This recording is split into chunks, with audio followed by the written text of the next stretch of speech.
explosive discovery at Balmoral. Royal workers just uncovered buried crates beneath the garden, linked directly to Queen Camilla.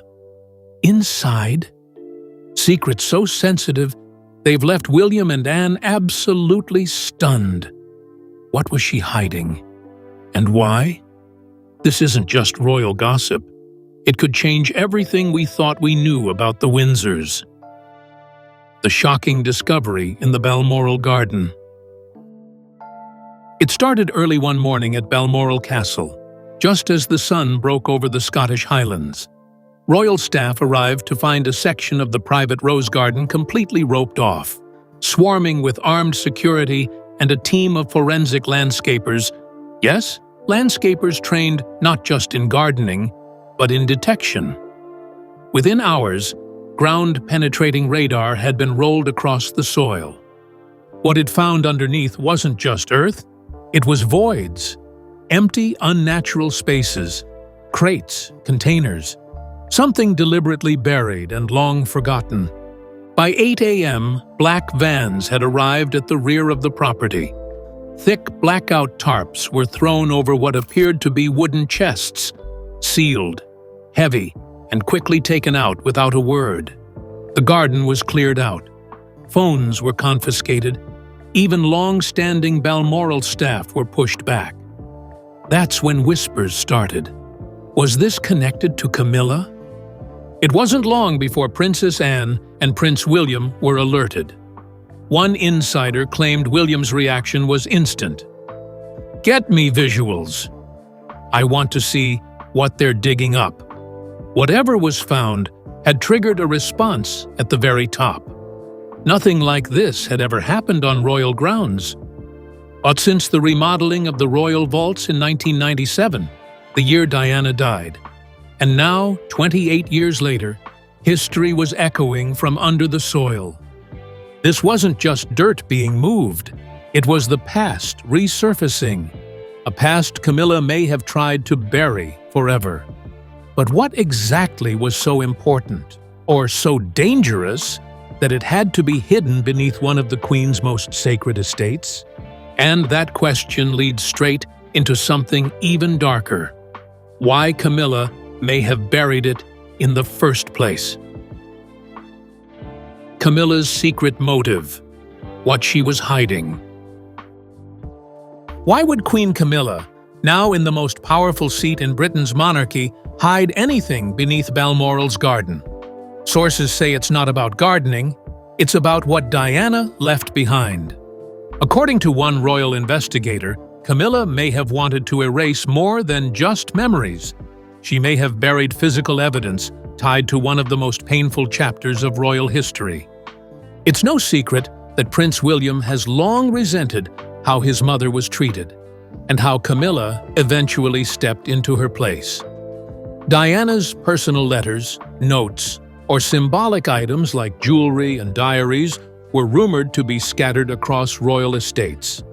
Some of those letters, possibly never made public, were believed to have been housed or even planted at Balmoral, where Diana once spent summers with William and Harry. And here's where it turns. What if Camilla knew that?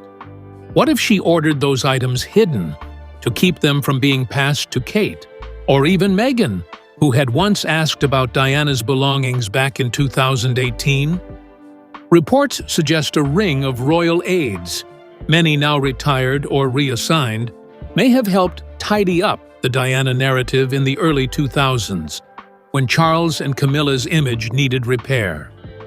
It was all about control, one former staffer claims. Anything that kept Diana's memory alive was a threat to Camilla's role. Whether it was handwritten letters, voice recordings, or unseen photos, Camilla may have seen them as liabilities. Burying them wasn't just about hiding evidence. It was about reshaping royal legacy. But secrets, especially ones this large, don't stay buried for long. And now that William and Anne know, the story is just beginning to explode. William's fury and Anne's shock. When the report first reached Prince William at Kensington Palace, His reaction was instant.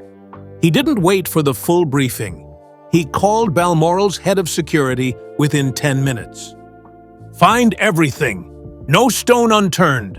he reportedly ordered, his voice tight with anger. Those crates pulled from the garden weren't just random junk. Early assessments suggested they contained royal correspondence, private photos, and even Diana's handwriting.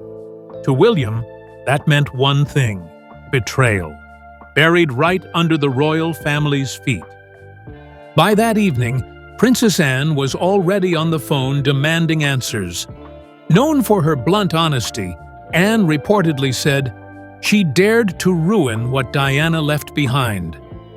Palace insiders described the next 48 hours as pure chaos. Private corridors inside Clarence House were buzzing with whispers, while senior aides scrambled to draft controlled responses. But William wasn't having it.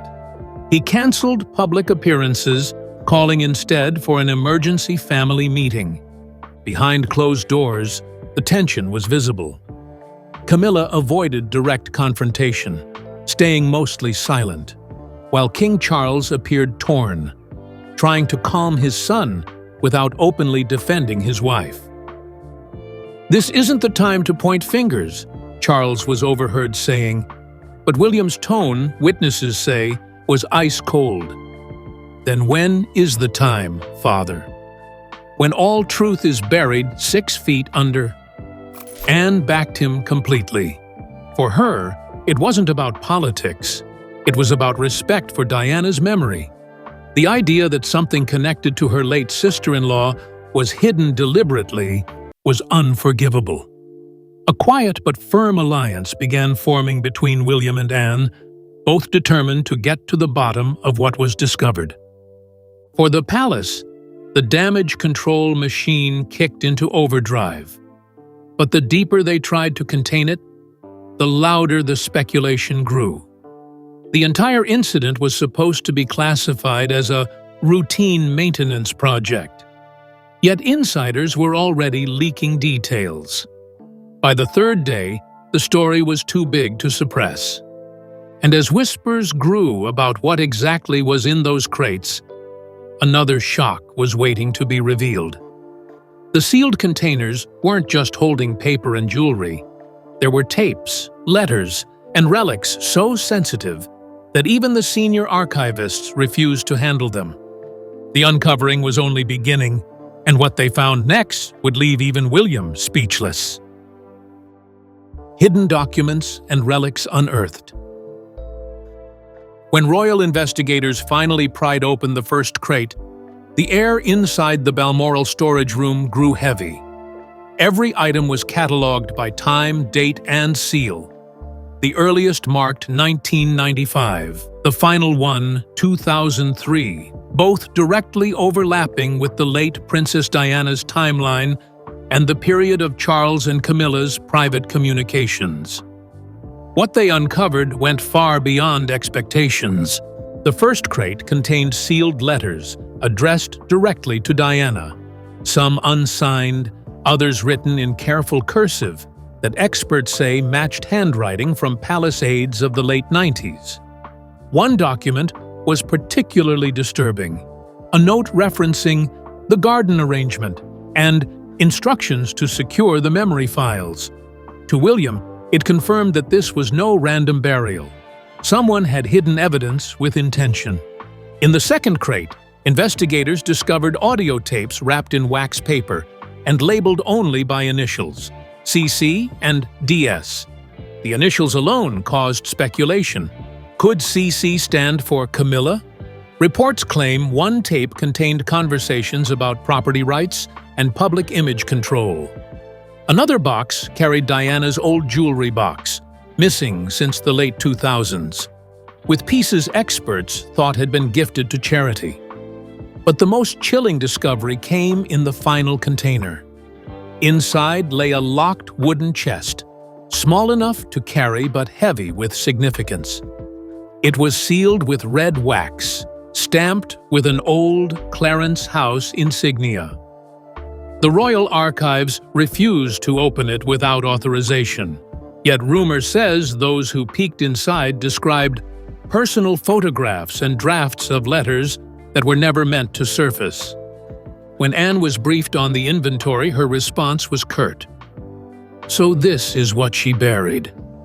William, meanwhile, was silent for nearly a minute before replying, "Then we dig deeper, literally and politically." The discoveries painted a picture of control, manipulation, and decades of covered truth. Every crate unearthed another piece of a royal puzzle that many believed ended long ago. And just as the findings began to circulate through inner palace circles, the royal machine started moving swiftly to bury the scandal once more. But as history has shown, once something is unearthed, it can't be buried again. Next comes the turning point. The cover-up machinery activates, and the fight for truth begins. The cover-up machinery activates. By the fourth day, it was clear. This was no accident, and someone inside the palace was trying to clean up fast. As the crates were moved into the Royal Archives under tight surveillance, orders were issued across departments. Shut it down. Witnesses were told to sign NDAS, and at least 3 Balmoral staff were relocated for security reasons. But behind the scenes, it looked more like damage control than protection. Several senior aides were pulled into quiet meetings with palace lawyers. At least one was overheard saying, "If the media gets wind of what's in those crates, it's over." Meanwhile, public relations teams crafted a soft statement, calling the excavation part of a routine soil treatment linked to landscape maintenance plans for spring 2025. It was vague, too vague. Camilla's side immediately issued a firm denial through one of her senior spokeswomen. Her Majesty, the Queen Consort, has no knowledge of any buried materials at Balmoral. But royal watchers noticed how defensive the tone was, a shift from the usual carefully worded responses. Behind closed doors, journalists were quietly warned. One editor of a major London tabloid claimed his paper received a strong suggestion from a palace contact to let the matter rest. But it was too late. Screenshots, photos, and bits of internal memos had already made their way online, and once they surfaced, royal PR had no control left. Meanwhile, Camilla reportedly held a private crisis meeting with Charles and her personal advisors at Clarence House. The goal? Minimize the fallout, pin the narrative on miscommunication, and keep the Queen's image intact. "This has to disappear. I don't care how," she was rumored to have said. But the harder they pushed to cover it up, the more obvious the cracks became. As one retired palace guard put it, this was never just about a garden. It was about hiding the past, again. And not everyone was willing to play along. One voice inside the palace was growing louder. And it wasn't William this time. It was Princess Anne. Anne's silent fury. She demands answers. Unlike William, Princess Anne doesn't show emotion easily. She's known for her discipline, her loyalty to duty, and her unshakable integrity. But when she received a full briefing on the Balmoral discovery, insiders say she was furious. Her reaction, according to one royal staffer, was just 5 words. "Why wasn't I told this?" Anne's personal connection to Balmoral runs deep. She spent much of her youth there and considered the grounds sacred. For Camilla to authorize, or even allow, items to be buried without consulting her felt like a personal violation. In her eyes, this wasn't just deception, it was disrespect. She immediately launched her own inquiry, bypassing the usual royal protocol. Rather than going through the Lord Chamberlain's office, she assembled a small, trusted team to review what had been recovered and cross-check inventory logs from as far back as 2001.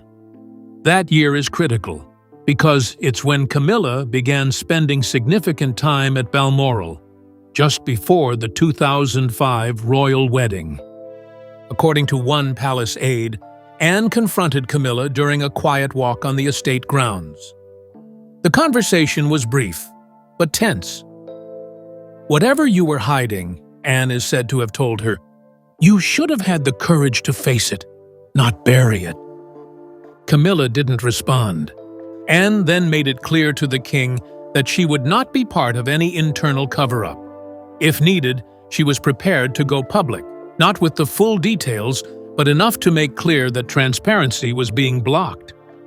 "She has more public trust than most of us put together," one former royal advisor admitted. "If she speaks, people will listen." Her involvement changed everything. It created a divide within the family. Charles and Camilla trying to contain the scandal, while William and Anne pushed to expose it. The lines were drawn, and for the first time in years, the palace was facing a battle from within. And while the Queen Consort tried to maintain control, Prince William was preparing to do something she feared most: take the fight into the public arena. Up next, William's public war. He prepares to strike back.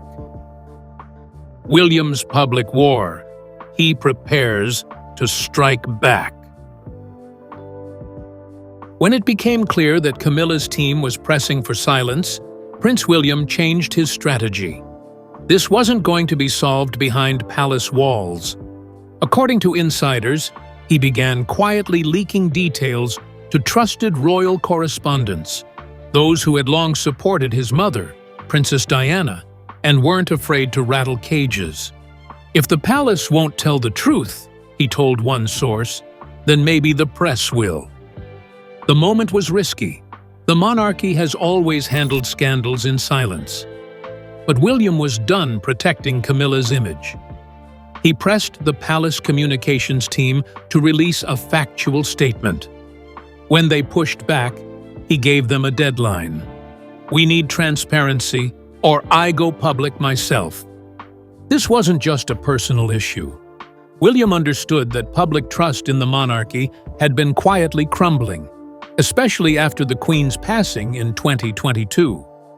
If the future king stayed silent, he risked becoming complicit. So he began planning something that hadn't been done since Diana's Panorama interview in 1995. A direct message, carefully timed, emotionally truthful, and sharp enough to send a warning. Behind the scenes, William wasn't alone. He had allies, senior courtiers, royal historians, and former staff who had worked closely with his mother. Many of them had long suspected that Camilla's rise to power came at a price, one paid in buried truths and strategic silence. They rallied behind William, feeding him details, documents, and media timelines to support the public statement he was preparing. Meanwhile, Camilla's side was scrambling. Clarence House aides worked overtime to reshape the narrative, planting softer stories about restoration projects and forgotten family heirlooms. But the internet wasn't buying it. Rumors were spreading fast, and every attempt to spin the truth only made the situation look worse. What Camilla feared most was now becoming real. William stepping into his power as heir, not just with a title, but with purpose, and this time, he wasn't protecting his own image. He was protecting Diana's legacy. But even as the walls closed in around Camilla, something more dangerous was erupting outside the palace gates. The press had found out. Media unleashed. The scandal erupts. Once word hit the press, it was like fire in dry grass. By Monday morning, every tabloid in London, from The Sun to the Daily Mail, had the same headline splashed in bold. What Camilla hid under her feet. Photos of crates, tapes, and sealed bags being removed from Balmoral made their way onto every major platform within hours. It didn't take long for royal commentators to weigh in.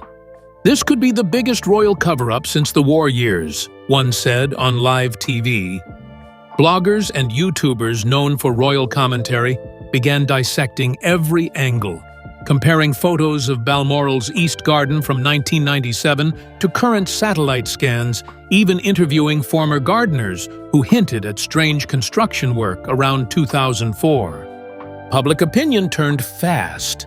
Hashtags like #BuriedByCamilla and #JusticeForDiana trended on X and TikTok with millions of views. One viral post simply read, "First, she took the crown. Now we find out she tried to erase the Queen of Hearts." But the damage wasn't just digital. Former aides who had once signed silence agreements began whispering to reporters. One former assistant claimed, "We were told to pack up old letters and photos in 2005.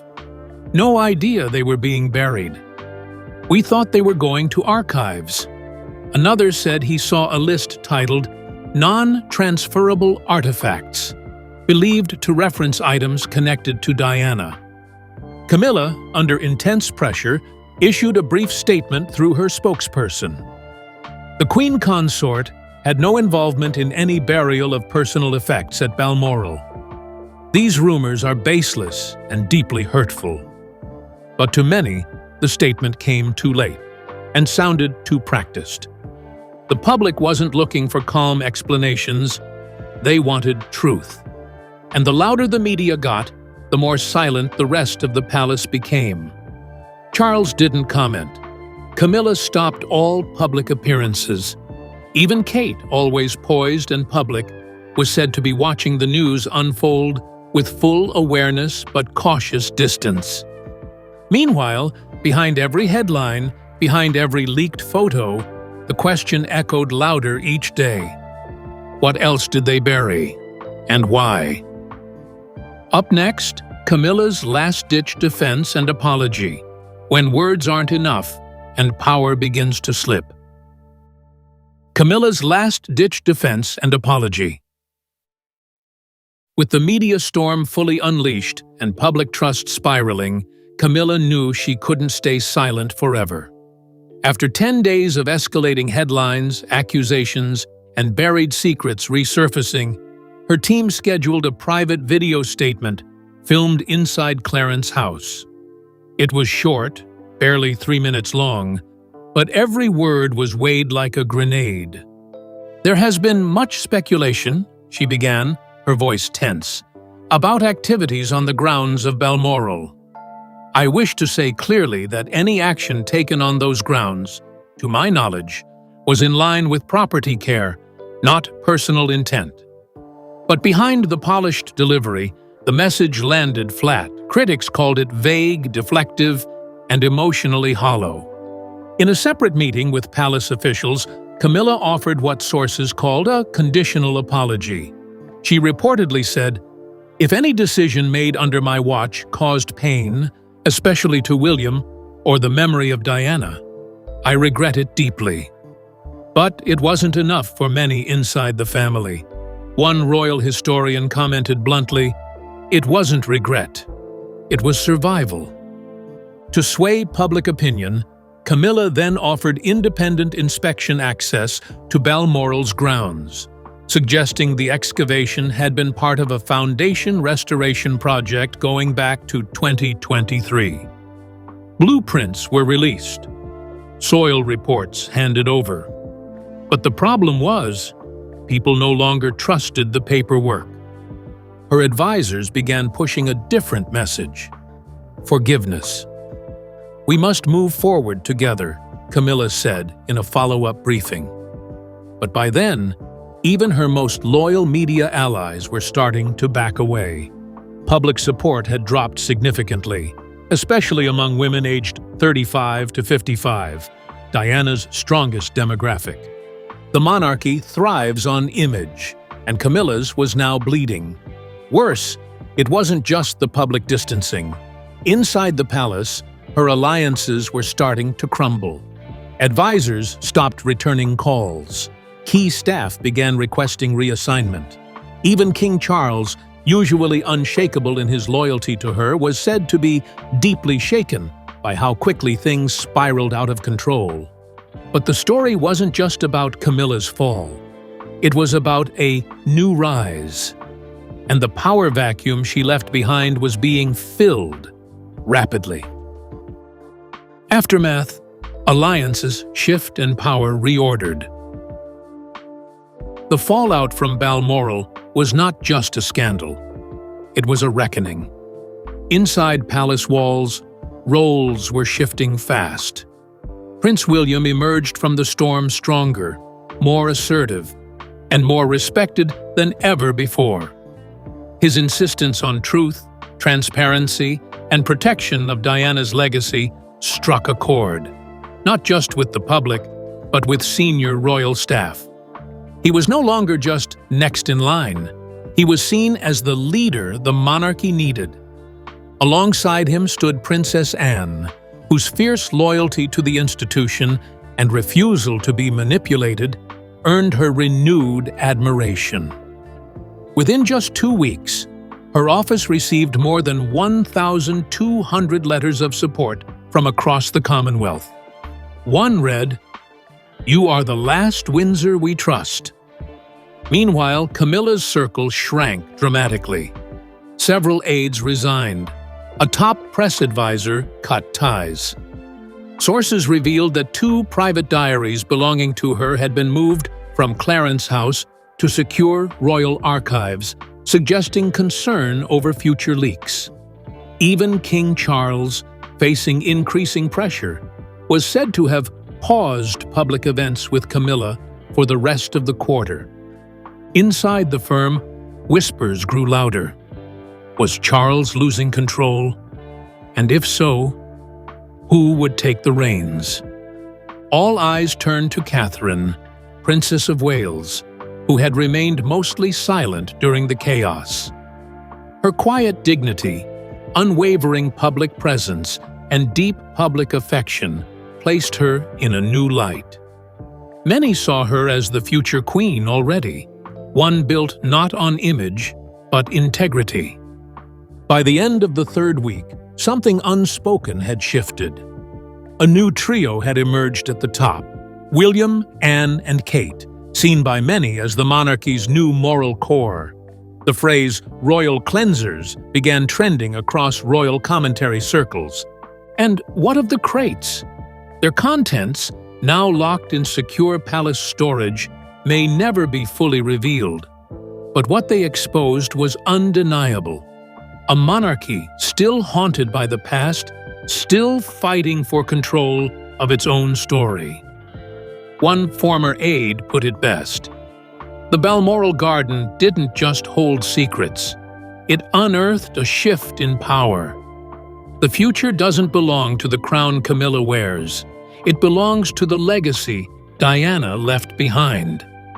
And from this point forward, the palace would never be the same.